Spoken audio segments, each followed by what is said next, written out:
एक और बड़ी खबर आपको बता दें, ईद उल अजहा को लेकर यूपी हुकूमत ने हिदायत जारी की है। कोरोना जवाबीत पर अमल हो। सीएम योगी ने ये बात कही है, किसी भी प्रोग्राम में 50 से ज्यादा लोग शामिल ना हो, ममनुआ जानवरों की कुर्बानी ना हो, इस बात का भी ख्याल रखा जाए। अवामी मकामात पर कुर्बानी का अमल ना करें। सीएम योगी ने ये तमाम बड़ी बातें कही हैं। सफाई का खुसूसी ध्यान रखा जाए।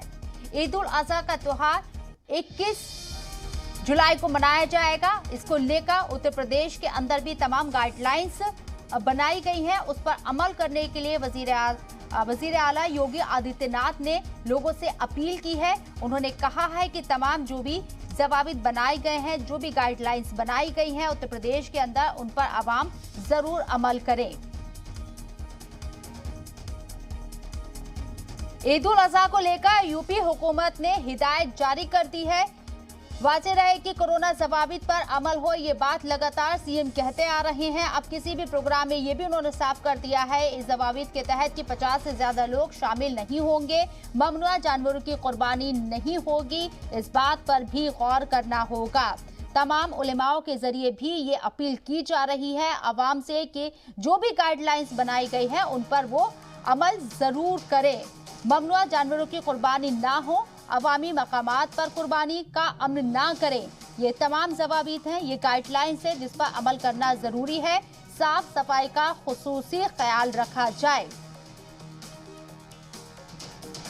और हमारे नुमाइंदे अहमर हुसैन हमारे साथ लाइव मौजूद है, उनका रुख करते हैं। अहमर, 21 तारीख को ईद उल अजहा का त्योहार मनाया जाएगा। तमाम हमने देखा है उलमाओं की जानिब से भी लोगों से अपील की जा रही है, उन्हें बेदार किया जा रहा है कि कोरोना गाइडलाइंस के तहत जो भी यहाँ जवाबित बनाए गए हैं उन पर अमल करें। अब सीएम योगी भी लोगों से अपील करते हुए नजर आए हैं।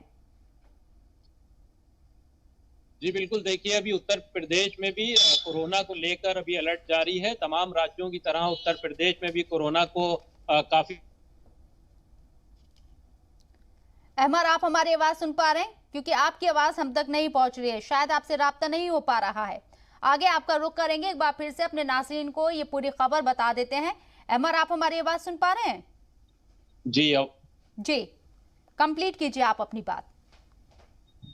जी, हम आपको बता रहे थे कि बकरीद का त्यौहार मुसलमानों का काफी बड़ा त्यौहार 21 तारीख को मनाया जाएगा, तो उसी के मद्देनजर अब सरकार की तरफ से भी गाइडलाइन जारी कर दी गई है कि 50 लोगों से ज्यादा कहीं भी भीड़ ना इकट्ठे होने पाए। इबादत गाहों में और मस्जिदों में भी 50 लोगों का ये गाइडलाइन जो तय की गई है उस पर अमल किया जाए। साथ में ऐसे जानवरों की कुर्बानी की जाए जो कानूनी तौर से पूरी तरह से जायज हैं।